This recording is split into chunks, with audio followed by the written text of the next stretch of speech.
একটা লাশ পড়লে দুইটা লাশ ফেলাতে হবে। আমাদের স্পষ্ট কথা, গুলি চললে পাল্টা গুলি চালাতে হবে। আমার দেশের একজন নাগরিককে হত্যা করলে পাল্টা প্রতিশোধ দিতে হবে। এমনি এমনি ছাড় দিয়ে আর চলতুম না। এখন চালানো শিখতে হবে। কি চালানো শিখতে হবে? বন্দুক চালানো শিখতে হবে। বিজেপিকে বলবো, ভারত আমার দেশের সীমান্তের নাগরিকদের উপর আগ্রাসন চালাচ্ছে, হত্যা করছে এবং ফেলানির মতন বাংলাদেশের মানুষের লাশকে সীমান্তের কাঁটাতারে ঝুলিয়ে রাখছে। আমরা বাংলাদেশের জনগণ ভারতের এই হত্যা যজ্ঞ আর মানব না। গতকাল জবাব দেওয়ার জন্য দেখেছেন না, একজন মুরব্বী তিনি হাতে ইট নিয়ে তিনি ছুটে চলছিলেন, সেখানে বিজেপি ঠেকিয়েছে। বাংলাদেশের মানুষ সেখানে লাঠি, খুন্তি, দা, ঝাঁটা, বারণ নিয়ে জড়ো হয়েছিল। ভারতকে বলবো, বাংলাদেশের জনগণের সাথে সম্পর্ক তৈরি করতে হবে।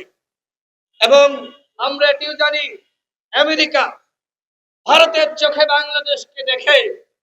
আমরা বলবো আমেরিকাকে, ভারতের চোখে বাংলাদেশকে আর দেখলে চলবে না।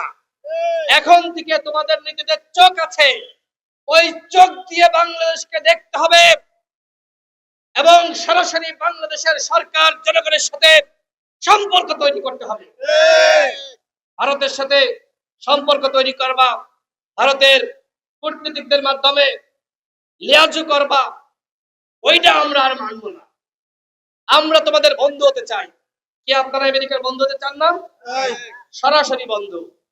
ভারত মিডিল ম্যান হিসেবে কাজ করবে, আমরা সেটি আর মানব না।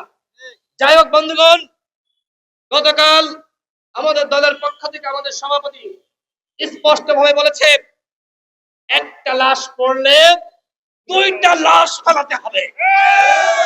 কারা ফেলাবে? বাংলাদেশের বিজেপি। তাদেরকে সিংহের গর্জন দিতে হবে।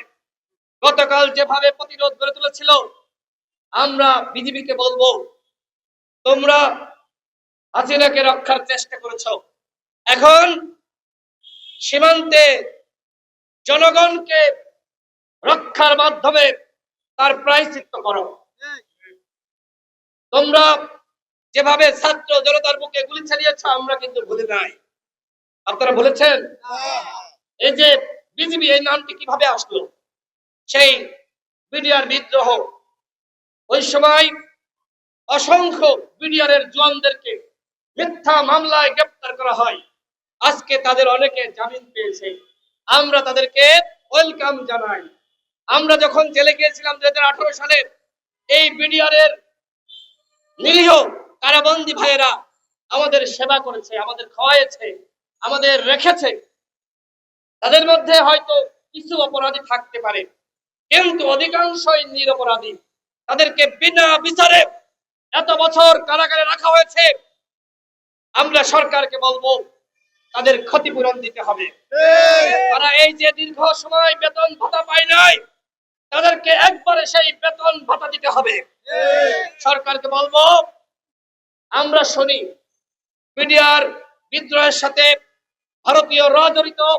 ওই সময় ভারত থেকে একটি প্রশিক্ষিত বাহিনী এসে বাংলাদেশের সেনাবাহিনীর 57 জন অফিসারকে হত্যা করে। ওদেরকে খুঁজে বের করতে হবে। আমরা ওদেরকে ছাড় দিতে রাজি নই। বাংলাদেশের সেনাবাহিনীর মেরুদণ্ড ভেঙে ফেলার জন্য এই ধরনের ষড়যন্ত্র হয়েছিল। সেই ষড়যন্ত্র এদেশের ছাত্র জনতা দীর্ঘ সময় পরে হলেও সেটি মোকাবেলা করেছে এবং আসল রহস্য উন্মোচনের পথে।